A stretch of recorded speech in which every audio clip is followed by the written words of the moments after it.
to living in San Marco, my husband and I lived in Seattle, and I was working in a little store in downtown Seattle. And one thing that I loved about it, in Seattle in general, is that everybody, like, there are a bunch of different cute little neighborhoods, and you're kind of like defined by your neighborhood. And like the one neighborhood that I wanted to start the first store in, was San Marco, because I wanted to have a neighborhood feel. I wanted people to be able to walk there. I didn't want to be just in a strip mall where people like had to drive there, or it wasn't really rooted in the community. And I felt like San Marco was like the one place in Jacksonville that really had like that kind of feeling. I would say like a positive attitude, being like, so I said, like, there's not time to like worry about what you did wrong. You just have to learn from it, and you have to keep on moving. Just put your head down and you have to run, and you just have to like make the best decisions that you can, but don't beat yourself up for the ones that you did. Just keep moving forward, and you keep learning, and and you just enjoy it and have fun and just make it great. Okay, so I went to college, graduated from college. I had an architecture/art degree, and I said I didn't know what I wanted to do, but I didn't it was kind of floundered for a while, and we were living in Seattle, and I was like, I waited tables at like a diner, like a breakfast diner. I folded clothes at the Gap. I was a tutor for some kids. I got a studio, and I refinished furniture.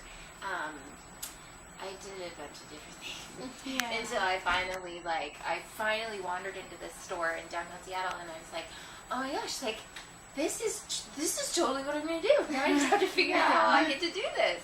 So, but I had a bunch of different jobs. And then finally, the most recent job I had before opening the store was working in this store in downtown Seattle. Because after I went in there, I wrote her a letter, and I'm like, listen, I need to know how you do what you do, because I'm going to open up my own store, and I'm going to open it up in Jacksonville, Florida. But I'll come and you don't have to pay me. I'll come and scrub your floors, because I had other jobs at the time.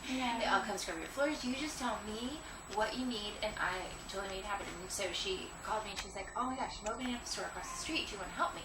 And I'm like, okay. So I helped her paint, and I helped her arrange and do everything. And then the day after they opened, she walked in, and she's like, so do you want to manage the store? And I was like, yeah. So it was great. It was super fun.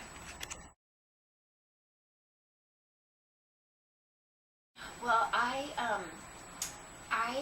like things that have almost have a story to them. I like mixing, I like everything to be really clean, but then I like to mix in the cash desk out front. That's an old blacksmith table from a high school in Seattle. So it's it actually you can see kids' names carved in there, and it's just I like things that are rooted in they all have a story to them. Well, you're mixing generations. You're mixing it's oh, this was actually a piece that they used, and we can repurpose it, and we can use it as our cash desk, and it holds everything that we need. And then the two lights that are next to it, those are one of a kind, from the Art Deco period, and and it's just that is just a nice complement to white walls and dark floors. So it's and then the big chandelier is that's out front. It's if you turn it this way, it used to be it was a grain, they would pour grain in the silo, so it's a funnel. So they turned it over, and then they mounted this Italian ornate chandelier underneath, so it mixes these two really different kind of feelings, but to me it has such a neat it just has such a cool factor to it.